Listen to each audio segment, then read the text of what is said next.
Der Bergbach, der inzwischen zum einem grossen, wilden Fluss geworden ist, reißt jetzt mächtige Erdbrocken und Steine ins Tal. Das Wildwasser ist so laut am Brausen, dass die zwei Bauern nicht einschlafen können. Ganz eingeschüchtert stehen sie auf und schauen durch einen Türspalt in die Nacht raus. Ihr Haus steht jetzt mitten im Wasser. Der Regen poltert aufs Dach. Die Blitze zucken am Himmel auf, während der Donner den Felswand entlang rollt. Und da, wo gerade ein Blitz die düstere Landschaft einmal mehr grell aufleuchtet, sehen sie plötzlich etwas auftauchen. What is this that stands before me? Es ist etwas Grosses und Schwarzes. Figure in black, which points at me.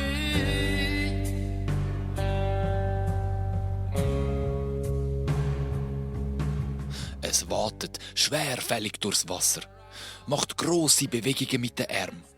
Ab und zu zuckt es mit dem ganzen Körper und manchmal sieht es auch so aus, als würde es im Regen tanzen. Jetzt peitscht es mit seinen grossen Pranken aufs Wasser. Hohe Wellen spritzen auf, dann klatscht es in die Hände. Und jetzt fließt noch mehr Regen oben runter. Oh no! Es grunzt und stöhnt. Dann brüllt es ganz laut und heiser ins Zeug raus. Ich, der Wasserboots, bin da. Ich will spielen. Spielen will ich. Wer will auch? Wer will auch? Darauf rutscht die ganze Erdhängsdoppel durch ab. Und nochmal leuchtet der pechschwarze Himmel ganz hell auf. Die zwei Bauern stehen Harzberg. Sie haben Angst. Da steht er jetzt. Nur noch ein paar Meter vor ihnen. Der Wasserputz. Mit seinen grossen, dunklen Augen schaut er um.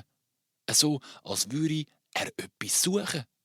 Dann schaut der Wasserputz zu den Hütten über. Die Bauern würden am liebsten gerade davor, aber sie haben so fest Angst, sie können sich nicht einmal bewegen. Am einen Bauer wird's jetzt zu viel. Er hält es nicht mehr aus. Laut fängt er an zu geissen und um Hilfe schreien. «Ich will nicht mehr, ich will nicht mehr, ich will nicht mehr!» Der Wasserputz hört das grad.